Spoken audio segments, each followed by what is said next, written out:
Hello everyone, this is Professor Vincent Torre Bongolan. Pagpasensyahan niyo na po, no, very hyper lamang po tayo ngayon dahil sa wakas po ay unti-unting nagkakakulay ang ating ipinaglalaban, no, against the kind of scamming activities, no. And ito po ay update mula sa Securities and Exchange Commission in relation to the complaints filed in the department, no, na isumbong po ang New Sitaw Corporation. And nais kong magpasalamat personally sa Securities and Exchange Commission sa pagbibigay daan sa reklamong isinampa sa kanilang opisina. Okay. So about doon sa pinakang complaint naman po natin sa Regional Trial Court, tayo po ay nasa tinatawag nating case build-up phase, no? Ang ibig pong sabihin ng case build-up phase ay pinag-aaralan po ng fiscal, ng prosecutor, ang mga ebidensya na ating isinumite sa kanilang opisina. So, after the case build-up, ay sila po ang magsasabi sa atin kung gaano kabigat ang kaso na isinampa natin sa New Sitaw Corporation. Okay, so to give you an update, criminal case po ang inuna nating isampa against the corporation. At ito po ay susundan ng mga civil cases, no? Para po naman sa pag-claim ng ating mga naipit na pera sa New Sitaw Corporation. Okay. Bakit nga po ba dinimanda natin at bakit sitaw ang ating idinimanda? Simply because noong tayo po ay mag-engage bilang seller di umano ng sitaw, no? Ay technically pinalabas po ng sitaw na tayo ay mga sellers. But in reality, we are not a seller, no? Technically, we are an investor. So ibig sabihin, ito po ay mayroong halong panlilinlang o panloloko na kung tawagin natin ay fraudulent activities. Okay? So isa po 'yan sa mga ebidensya na maaari nating isampa at gamitin laban sa New Sitaw Corporation. Okay? So, bago po doon sa update natin sa RTC, ito muna tayong update mula sa Securities and Exchange Commission na inilabas po noong January 31, 2025 at naipublish po lamang nito lamang araw. Okay? The Securities and Exchange Commission files criminal complaint against Sitaw. The Securities and Exchange Commission has filed a criminal complaint against New Sitaw Corporation and Sitaw Information Technology OPC, Sitaw OPC, as well as its officers for soliciting investments from the public without the necessary license with the Commission. In a complainant, in a complaint filed before the Department of Justice, DOJ po, no? On January 16, the Securities and Exchange Commission charged the New Sitaw Corporation, New Sitaw OPC, and its officers and agents with the violation of Section 81 of the Republic Act number 8799 or the Securities Regulation Commission in relation to Rules 3.1.17 of its 2015 Implementing Rules and Regulations, Sections 26.3 and 28 of the Securities Regulations Code in relation to Section 6 of the Republic Act number 10175 or the Cybercrime Prevention Act of 2012, Section 11 in relation to Section 3-F of the Republic Act number 11765 or the Financial Products and Services Consumer Protection Act or FCPA. Ayan, mabigat po itong kaso na isinampa against New Sitaw Corporation. The Securities and Exchange Commission also implicated New Sitaw officers and agents, namely Ana Rose Jangautero, Jonathan Tuazon Garcia, Danny Tuazon Sudaria, Li Yean Yi, Xiao Kaisheng, Dylan Lim, and Sitaw OPC single stockholder Jason Corono Clidoro. The Securities Regulation Code prohibits the selling of or offering of securities to the public without the requisite registration statement duly filed with the approved by the Securities and Exchange Commission. It also requires the issuer to secure a permit to sell securities and its agents to be registered with the commission. Meanwhile, the Cybercrime Prevention Act raises by 1 degree higher the penalty imposed for a crime committed through information and communication technologies. Complaints were filed with the Commission by the public who were supposedly enticed to invest in the Sitaw Group based on advertisement found on social media platforms such as Facebook and YouTube. These investors claimed that they invested amounts ranging from 20,000 to 2.3 million due to an expectation of returns from the group. Upon investigation, the new Sitaw Group was found to be offering securities in the form of investment contracts through its dropshipping e-commerce platform scheme. Under the scheme, the Sitaw Group entices potential investors to become an online seller on its platform with the requirements that they deposit money in order to process orders. The investors are promised with a profit ranging from 7% to 12% of the amount they invested. It also offers an affiliate program where existing investors or online sellers get 3% referral commission.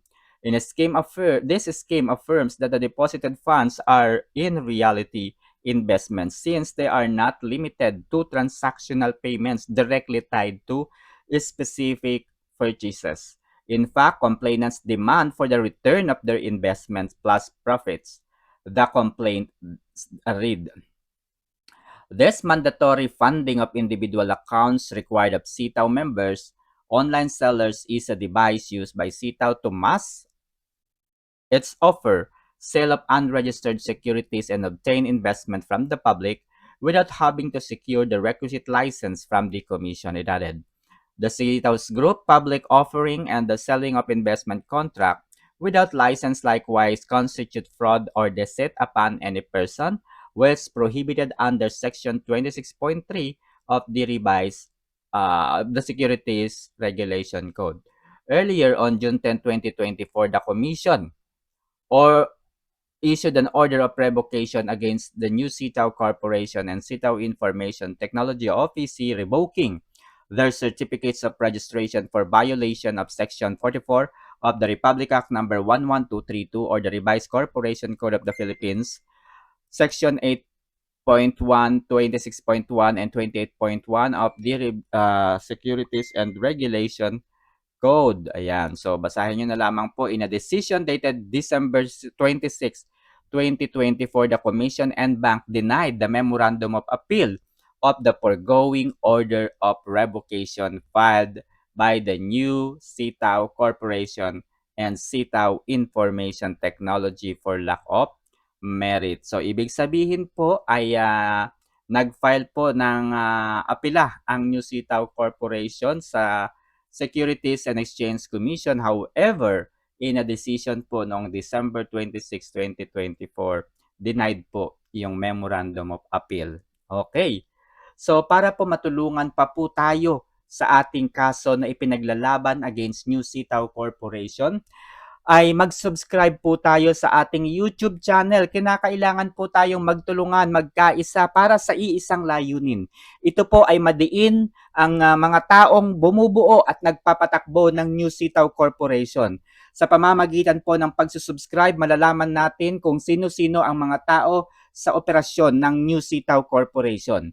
Magiging maingay din po ang kasong ito kung tayo po ay magbabahagi ng ating mga karanasan kung bakit nga ba tayo na-scam, kung nasaan nga ba ang pera natin, at kung bakit tayo na loko, no? Bakit tayo nalinlang ng New Sitaw Corporation at napaniwala na sila po ay isang legitimate company. Gaya nga po ng aking sinasabi, kahit po ang Securities and Exchange Commission ay naloko at nalinlang ng New Sitaw Corporation. Bakit? Dahil lahat po ng mga nasabi natin noong mga nag-uumpisa tayo bilang seller ng sitaw, lahat po ng mga napansin nating hindi tama ay ginagawa po ng sitaw na maging makatotohanan para mabawasan po yung mga tao na nagtatanong kung legit nga ba ang New Sitaw Corporation. Di ba? Sinabi ko po yan sa aking mga nakaraang video na kung ang sitaw ay isang legitimate company, dapat mayroong mga officers po ito. Ano po ang ginawa nila? Nag-hire po sila ng CEO na pansamantala lamang. Nag-hire din po sila ng corporate lawyer para mapaniwala ang maraming tao. Nag-register po sila sa iba't ibang mga ahensya ng ating gobyerno, BIR, DTI at maging sa LGU ay mayroon po silang mga dokumentong isinumite. Ang mga dokumentong ito ay mga legal at legit pong mga dokumento at ito rin po ang mga dokumentong kanilang isinumite sa Securities and Exchange Commission. So sino nga ba ang hindi maluloko kung ang lahat ng mga issue na ibinabato natin sa New Sitaw Corporation ay kanilang ginagawang makatotohanan?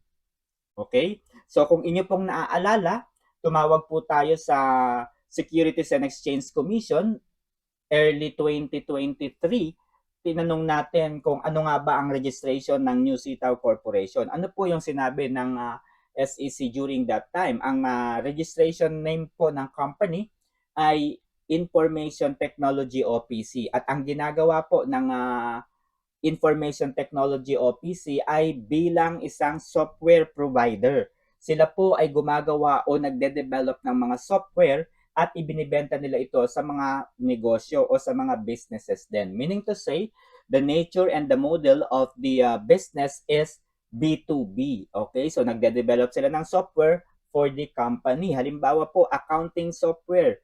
Nagde-develop po sila nito at ibinibenta po nila itong accounting software na ito sa mga kumpanya na naghahanap ng software na magagamit nila sa kanilang accounting firm or accounting side ng kanilang negosyo. Ganun po ang registration at nature na trabaho ng Information Technology OPC sa New Sitaw Corporation. Kaya nga po, noong late June 2023, ay nagpunta tayo sa opisina po ng New Sitaw Corporation sa Cocolite Building at tinanong po natin kung bakit mayroong pagkakamali o pagkakaiba doon sa ginagawa ng sitaw versus doon sa registration nila sa Securities and Exchange Commission.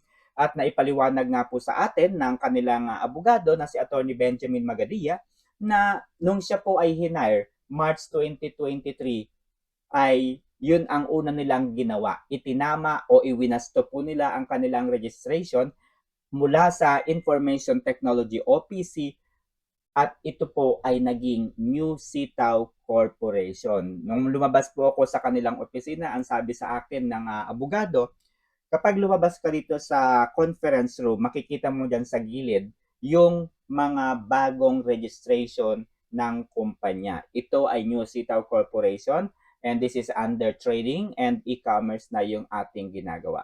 So ibig sabihin, lahat po ng mga issues at mga hindi po makatotohanan ay ginawa po nilang makatotohanan sa mata ng publiko.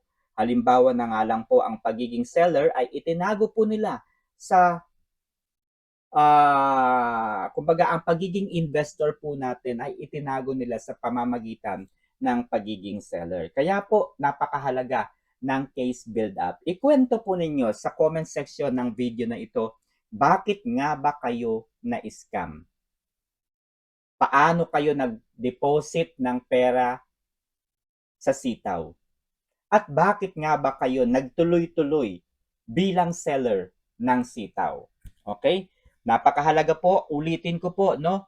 Don't forget to subscribe and share these videos. And of course, your comments para po mas maging matibay ang ating laban. Thank you.